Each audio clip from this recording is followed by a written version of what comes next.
Hey, ladies, thank you so much for joining with us today. So I have a special guest, Mrs. Deatra Starling-Kinard, and she is actually, she's been in the family for some time now.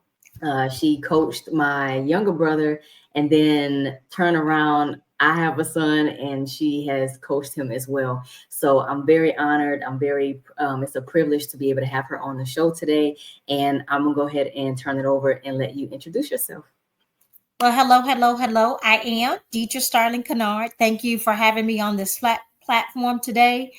I just felt like you just dated me. I'm only 26 plus. And then when you said younger brother and son, and I was like, yes, that part. And yes, ma'am. Been in the family for a long time. I'm just glad you didn't say your young brother's age in terms of that. Thank you, though. I thank you. To God be the glory. So, yes, ma'am. Thank you so very much. All right. So on this channel, we are embracing the gift of motherhood. And in today's show, we've made a turn. We made a shift a little bit because now we're talking about the gift of motherhood, but also focusing on mothers in the African American community raising boys.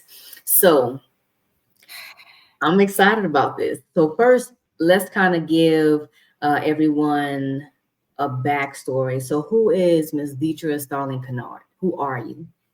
Wow.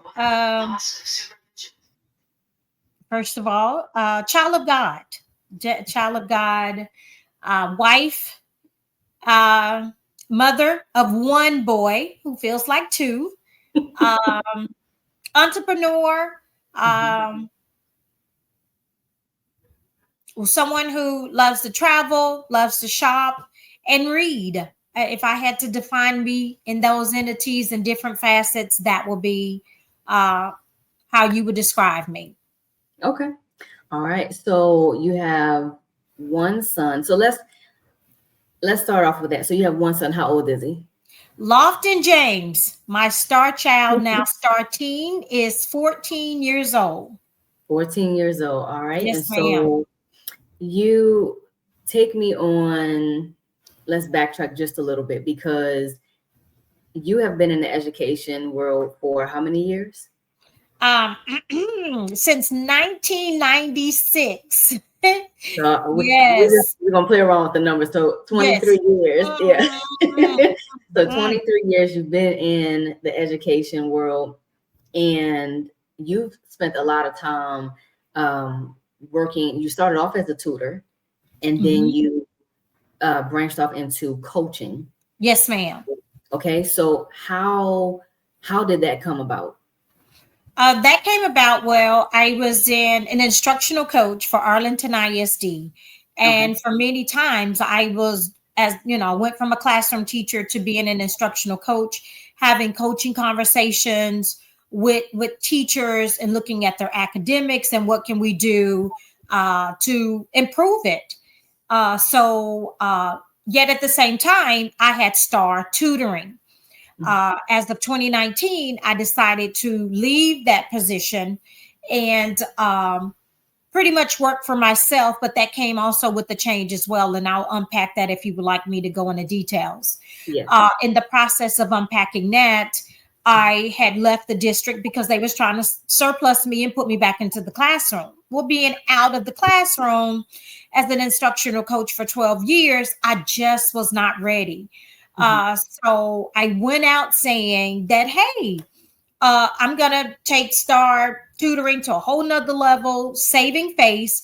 But actually, I was interviewing at another district, got a position there at the other district. And let's just say it was the push and the trajectory to be careful, be mindful, because words have power. And I left the other district have them thinking that I was coming to work on my own. But naturally or fearfully, I was not ready. I was not ready to go out there and just start it. So, like I said, I was interviewing on the side, um, trying to get ready for that move. And then when I went and worked at the smaller district, some changes came about. My son was having difficulties. It was just a hard year overall for us. And looking in hindsight, it was the challenges that we all needed. When I say we all needed, was me being pushed out into position that I left that district actually April 1st. Oh, wow. And synonymous with April Fool, because I really think they had my God mixed up. And so when I left there, I noticed my son was going through some changes. And I'm going to even say this. What I was going through in the other district, I brought it back home. I felt like I couldn't be attentive. It was just a full circle of a lot of things that was going on. So with that being said, I left there to be more of a parent for him, because he was going through some challenges.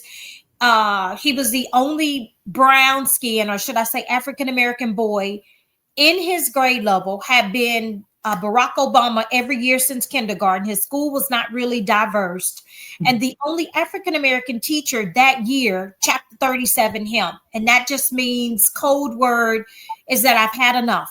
I can't take it anymore. And that was very disheartening. So from April till school was out, I was up there. I volunteered to go on field trips. I was that. And that was enough for me to say, never again. Another person decide or have that impact on my son. So I decided to pray about it, talk to my husband about it, and say, hey, I want to be able to stay home. I would like to stay home and homeschool, our son at the time. Mind you, I was in a very good, the district was paying me extremely well. Even to make a change to the new district, it was $10,000 more in 10 minutes from the house. So I feel like I was in heaven. It didn't take me far to get to work. It didn't take me long to get to school, to his school. They needed to call me. But this was an example of saying not all money was good money in that sense. And so that led me into, how are we going to be different? What solutions are we going to be solving? And I could not say that we were solving them as a tutoring company. So by July 1st, we went from Star Tutoring to Star Academic Services, because we were providing solutions to some problems to our kids out there. One being my own, and investing in him and being able to stay at home. And then we created a plan. And so we went from Star Tutoring to now we are Star Academic Service. So as of July 1st, that we will be 6 years as Star Academic Services. Oh, yes, ma'am. Congratulations. To God be the glory. To God be the glory. Thank you, ma'am. So it sounds like this started. Would you look back, when you look back, would you say that what you were experiencing with the school and Lofton, that it helped push you into this direction? Oh my gosh, it was the push. It was definitely, as heartbroken as I was like, mind you, I left the other district saying this is what I was going to do. But I circumvent the system and went and worked for somebody else. I went and worked for another district. But I left Arlington saying, hey, I'm going to go work for myself, big talk, should say. But at the same time, I was not ready. So I went and worked for another district because I was complacent. I wanted that comfortability, that assurance. I had a guaranteed paycheck that came to me once a month. So this was a whole new step of faith. This was and actually it wasn't even a step. Let me just be very honest. This was a push, because the other district had did something that was heartbreaking. It was heartbreaking that they weren't going to renew my contract. They had said some things about me that just wasn't, that I had never heard anyone say in my 23 years of an evaluation. So it was their push, or their negative comments, which was my push to give me this start. And I felt like now that they needed to say that So I could have not leaned on them and stay comfortable in that position. So I got uncomfortable to get to this new level. Would you, when you look back, would you say that having experienced what you were going through with between the school, the teacher, um, speaking chapter 37 Mm-hmm. for Lofton, would you see that as the push that got you into this direction of instruction and coaching? It was also the push and the opportunity to pour into him Okay. because we were at home Mm-hmm. every day, me and Lofton, homeschooling, and it was basically not allowing that experience to break his spirit. Mm-hmm. So instead of sending him off, having somebody to do something, I wanted to stay home and to pour into him. So when I decided to send him back out there in that world, in that school that may not be fair, may not be kind, they were not able to break his spirit because I had poured into him. So those were the events and the opportunities that allowed that. And it all happened. Like, I feel like I need to give flowers. Like, even though I don't know what happened to the principal, I felt like she was just a puppet or a part of the plan, even though it looked like it was evil. Mm-hmm. I am not mad at anybody. I Yeah. am It not worked mad out at for the anybody. good. Oh my gosh, Yeah. what they thought, Yeah.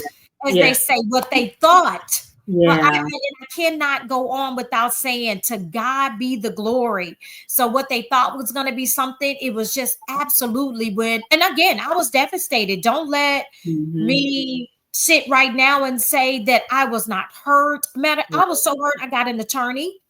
I was going to fight this. For defamation of character, all of this stuff that I was going to fight, seeking counsel, and I even had to go to counseling. Yeah. I had to go because it was a mental it was mentally stressful for me. And so I said, I will dare not Mm-hmm. go back and work at a place like that. And so God made provisions for me to stay at home. I am now operating out of my tiny house, which is my office, as I speak to you today. And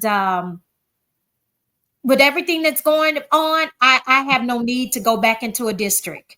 I Yeah. have no need to go back and work. And then again, if Lofton gets in trouble or gets some run into something at school, mommy is in the capacity that I don't need to ask the principal, can I take them days off? Because Right. I Right. am there to be a support to him and to the teachers or anybody in that position. So again, I'm beyond thankful for that opportunity. I love it. I love it.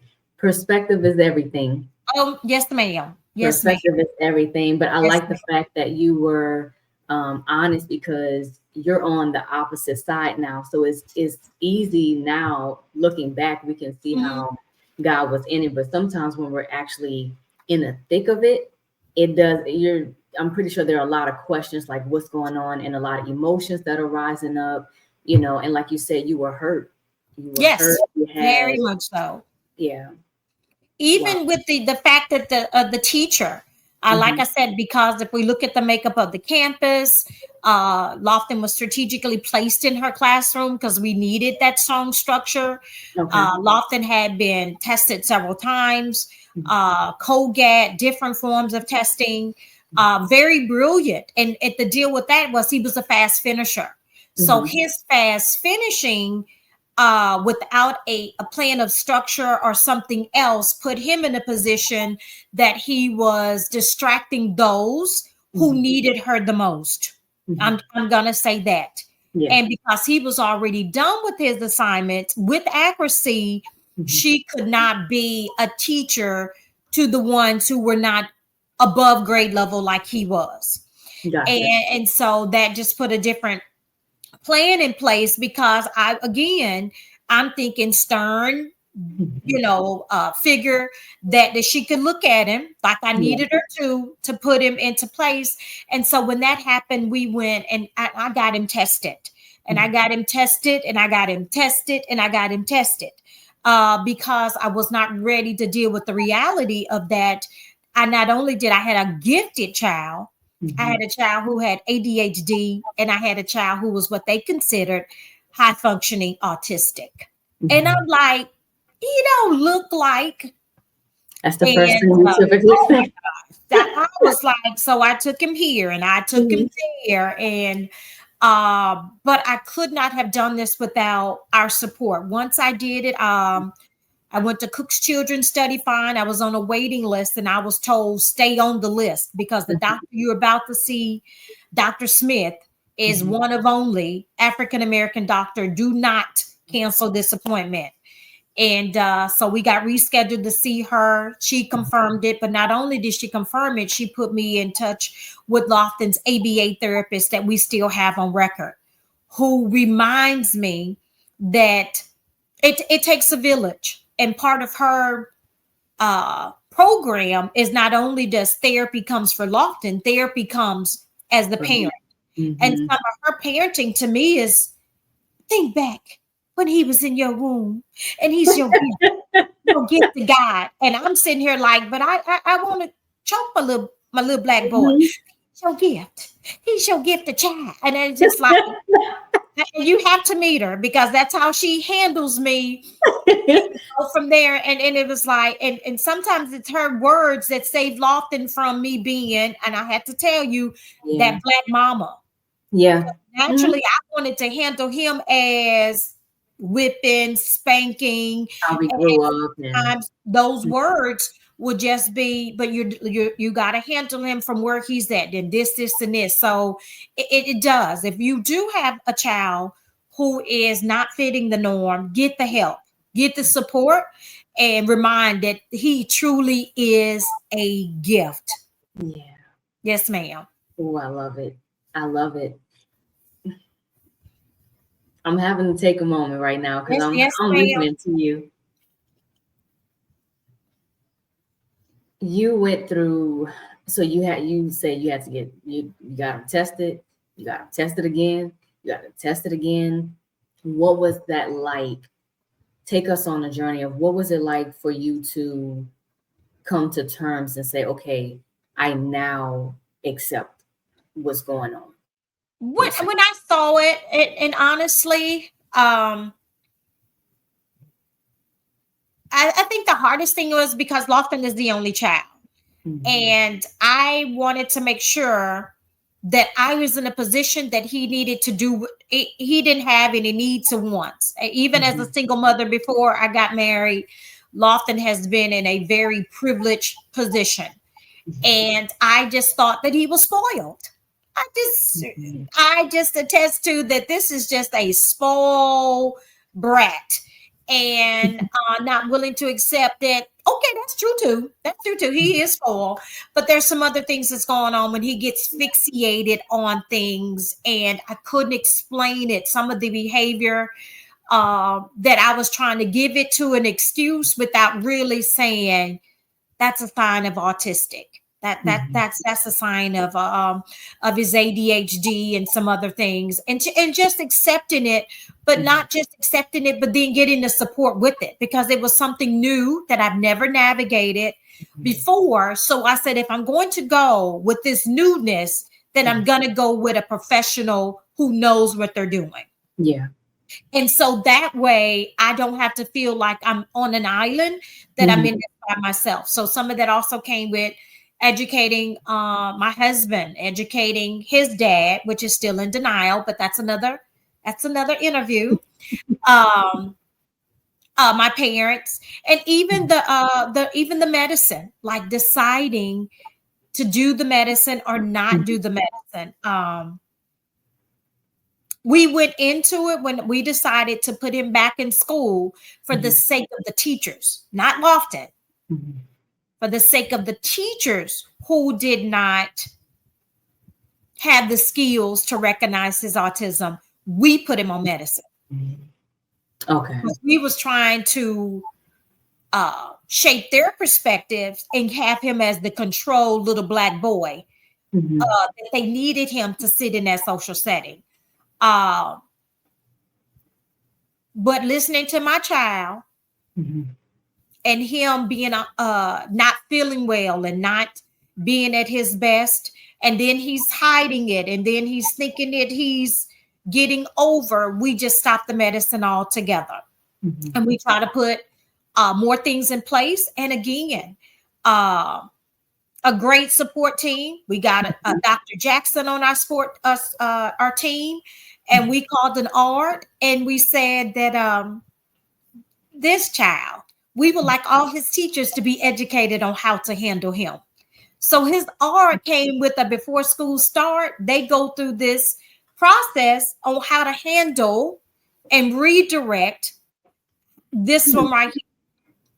Okay, I'm not saying they can't do it for all, but when we got our team together, this is what we asked for the district, for the kids, for the teachers who was going to be in my child's life. We asked that we have a relationship first.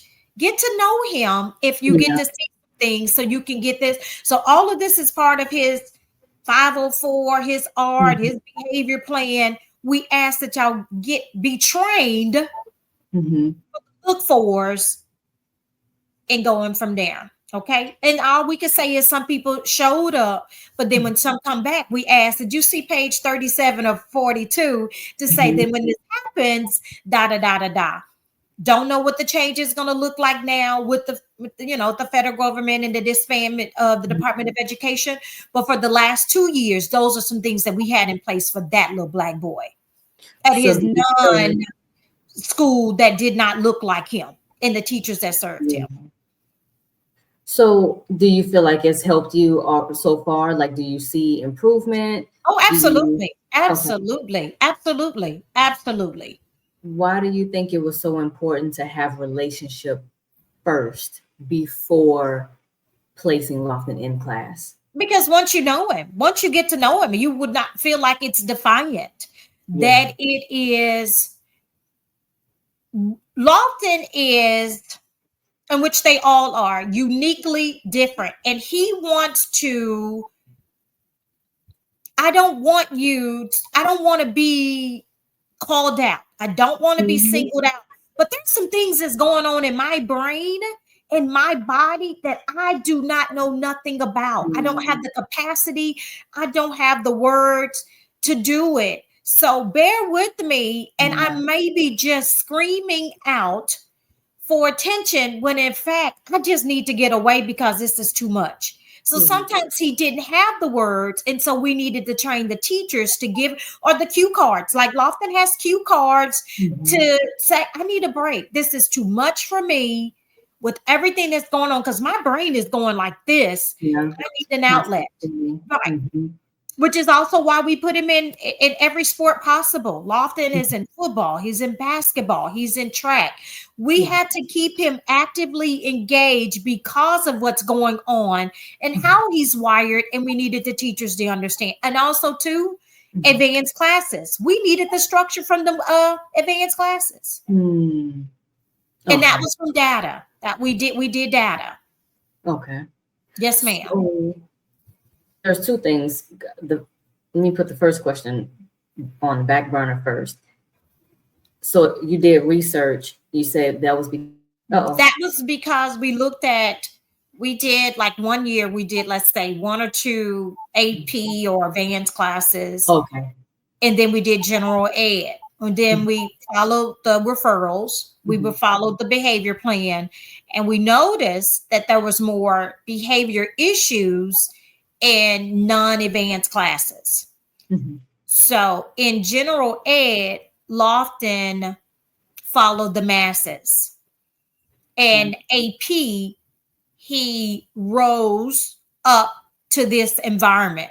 So if I want the best for my son, I got to put him where I need him to rise up. And until he realized, because Lofton still doesn't know it. Lofton does not know his gifts, and he does not know he's a natural born leader. He doesn't know that yet. Okay. He's 14. So I see that. The people around him see that. His village sees that. And we try to feed, but until Lofton accepts that, he is with the chickens until he started becoming an eagle. Yeah. Yes, ma'am. I like that analogy. I like that. Yes, ma'am. Yes, ma'am. So how does this change you as a person, as a mom? Like, how has this Changed your Uh, perspective. Still changing. Mhm. Still. Um, I have meetings, well, like I said, with the ABA therapist, and I don't know if she is my therapist or what.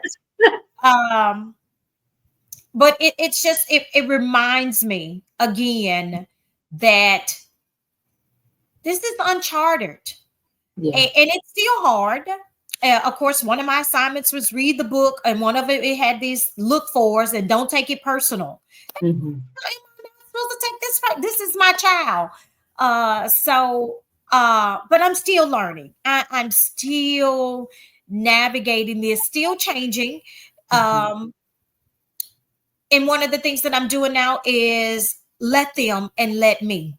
Mm. Uh, and because I need that reminder. There are some things that will take place, and I have to say, let them. Even Mhm. as my child, if that's what you choose to do, then I'm only going to be back here so far. But I need you to understand that this is a learning process and a learning curve for us all. So I'm still learning. I don't have all of the answers. Um, but again, putting him in the rooms and in the places where he could be validated, even Mhm. as far as church and getting the relationship at Elevate and getting him a mentor, and then Lofton becoming a mentor as well. Oh, I love it. Yes, Oh, ma'am. I like that. Yes, ma'am. Okay. All right. So so we have some background on who you are, who Lofton is. Um, how do you see the training that you've put into Lofton and just pouring into him, loving on him, um, helping create this village for him?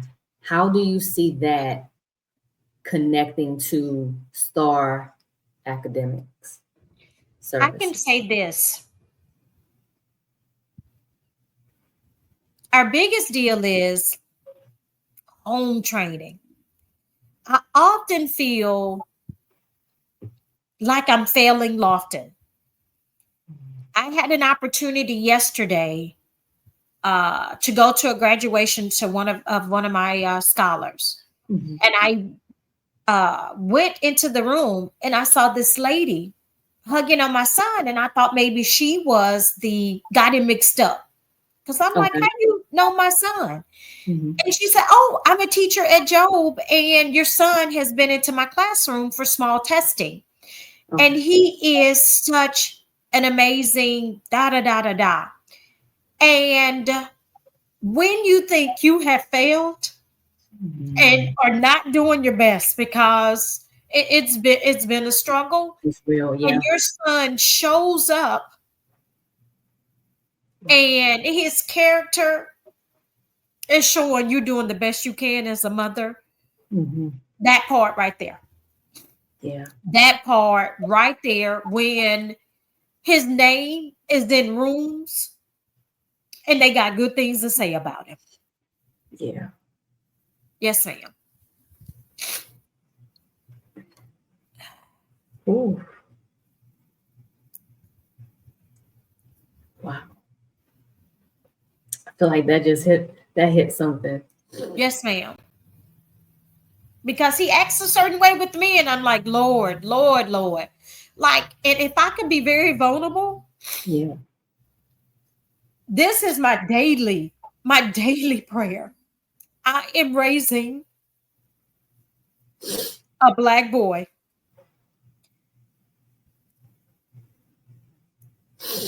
and and not just a black boy. I again, Lofton just learned how to do some. He was in summer track for the first time Mhm. last year. He is naturally talented in so many aspects and has a very bright future ahead of him. But he's got this stubbornness about him that I'm just like, God, which is part of that makeup. And I'm just, God, keep your hands on him. Yeah. Yeah. Your hands on him. And that is one of my daily prayers for him, that that I almost forced him in a baptism because I felt like the look of it. I Yeah. needed you baptized, but he was not ready. But I needed the covering, and so I just have to be mindful of that. But my daily prayer is that my Lord keeps a watch over him. Yeah.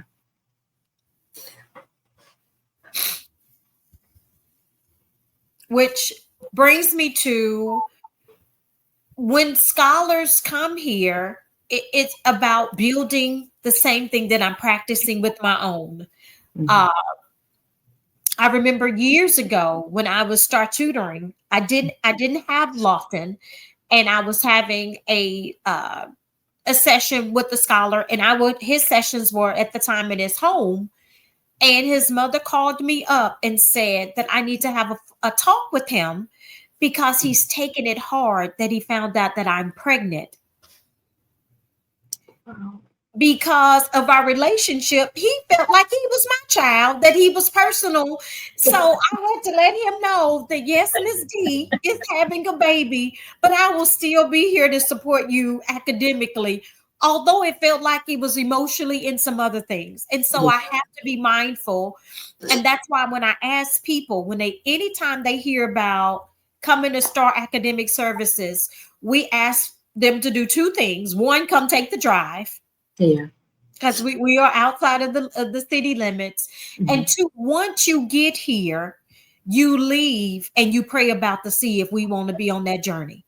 Okay. Do not make a decision right then and there.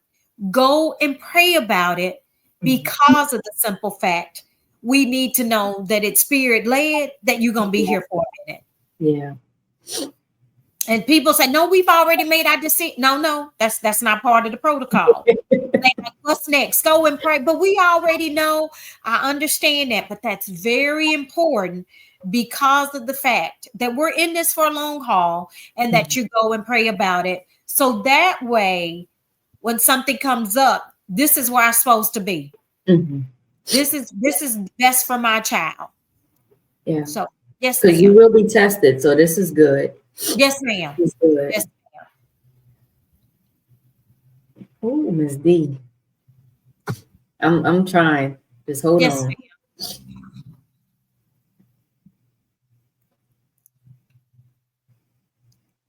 To go back just a quick second Okay. to talking about your everyday prayer for Mm-hmm. yourself. Mm-hmm. Why is it so important? Because for Star Academic Services, you are empowering. Um, you have, so tell me who your clientele is before I even go Mm-hmm. into that question. Okay. It's very important. In matter of fact, it's so important, and I want to give credit where it's due.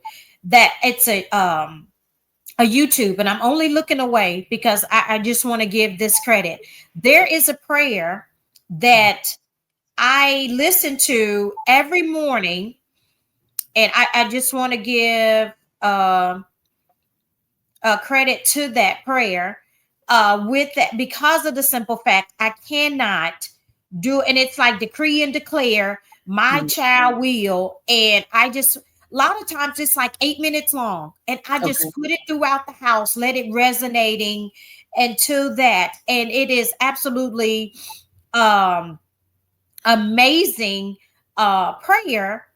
And so I wish I had it. I'm just trying to see it right now. I thought I had it on my. It's on the YouTube, but I get it looks like it's on the one in the house. But what I was saying that to say is some of the things that she said that I thought I was doing well.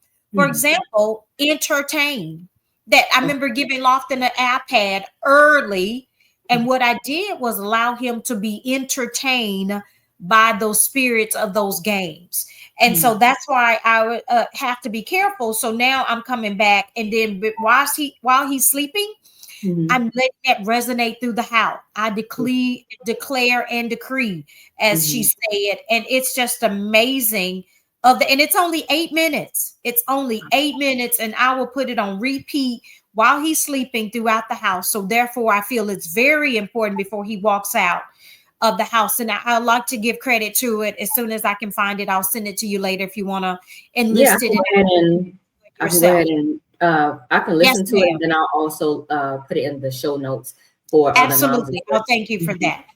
that. So which is saying that the reason why it's important is because they are entrusting me. So our clientele are a fact that people that are looking for something different. Mhm. We are a solution. But what I found out is that we're not a solution for everybody.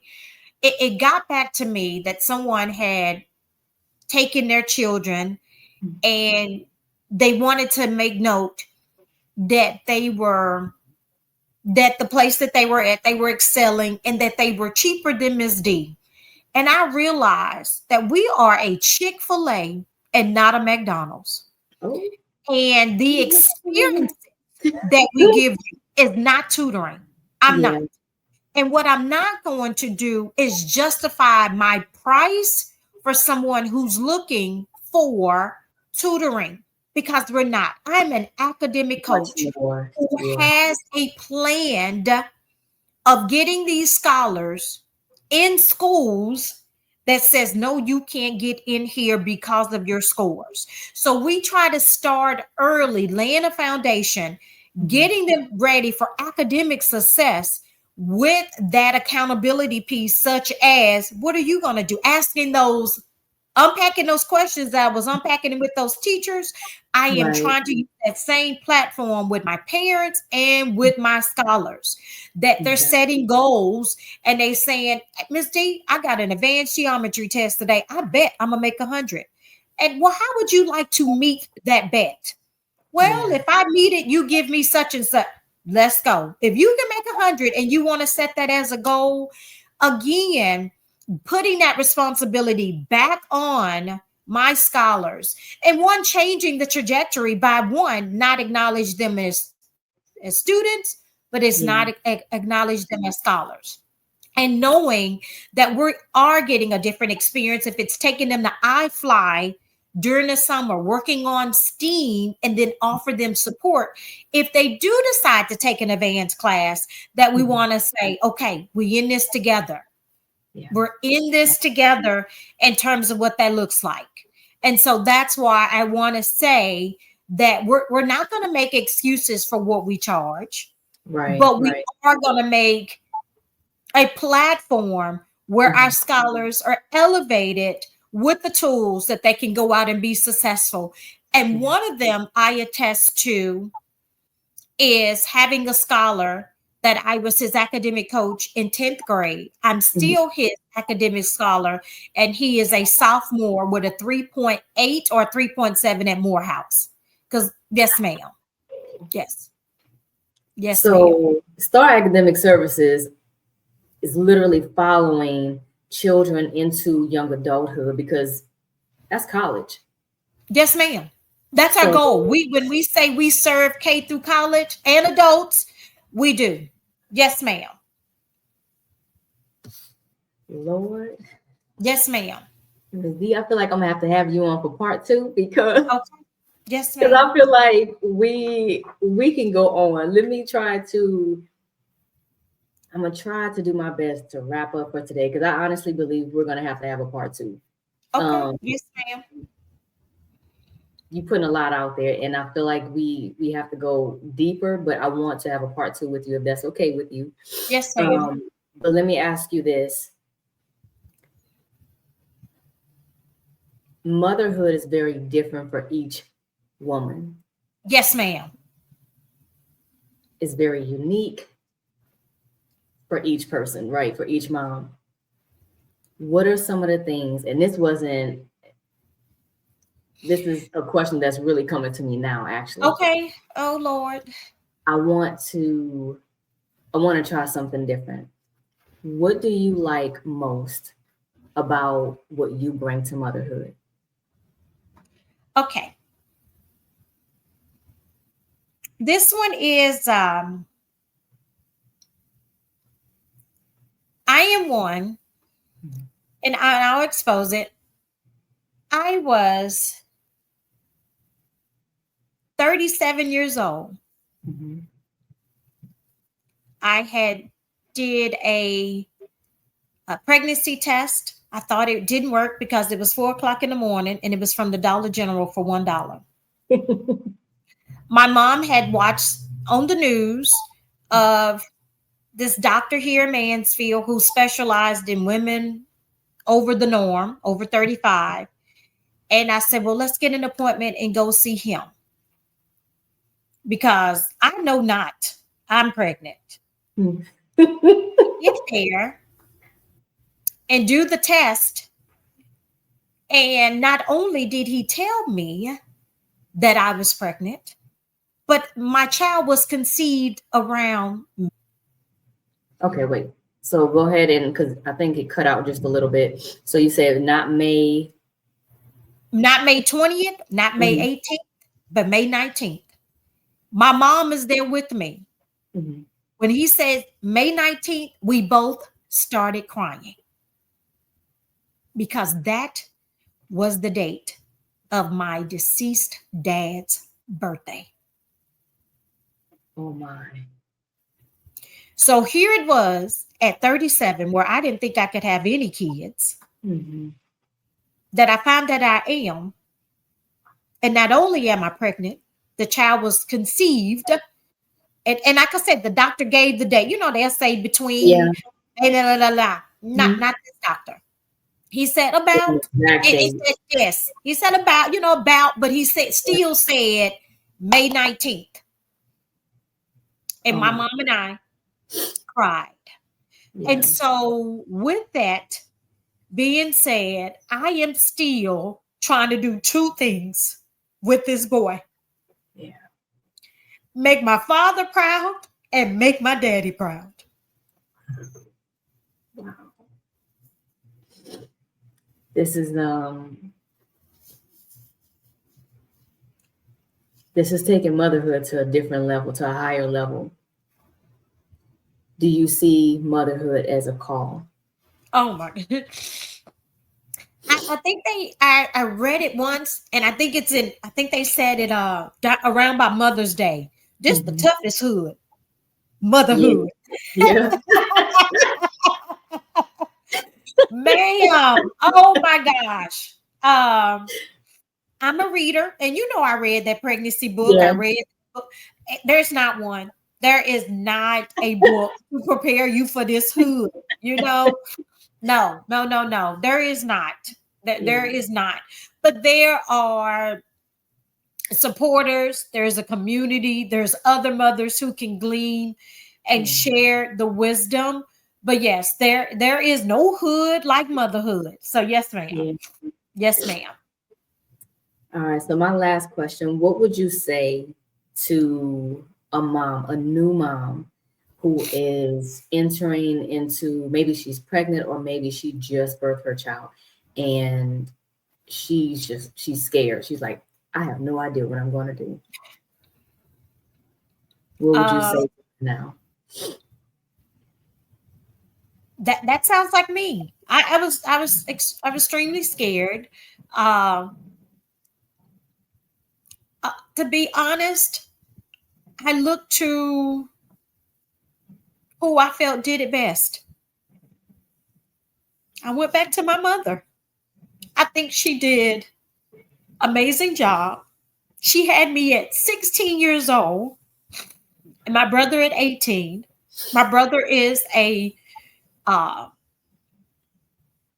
proud graduate of Purdue, owns his own business. And my mom, after we graduated from college, just got her GED when we graduated from college. So a single mom. Of course, my dad was shortly married, but still she had me at 16. And the sacrifices that she had to endure, I felt like if I'm going to glean on this motherhood from anybody, to me, I went to the expert and I felt that was my own mother. That I even moved in with her. Like when I first had it, y'all passed by the house. They like, don't she have her own place? I don't know what that looks like. We literally moved in with my parents. Like, I kid you not. We moved in with them for about 8 weeks because I said, I'm not going to do this by myself. Mm-hmm.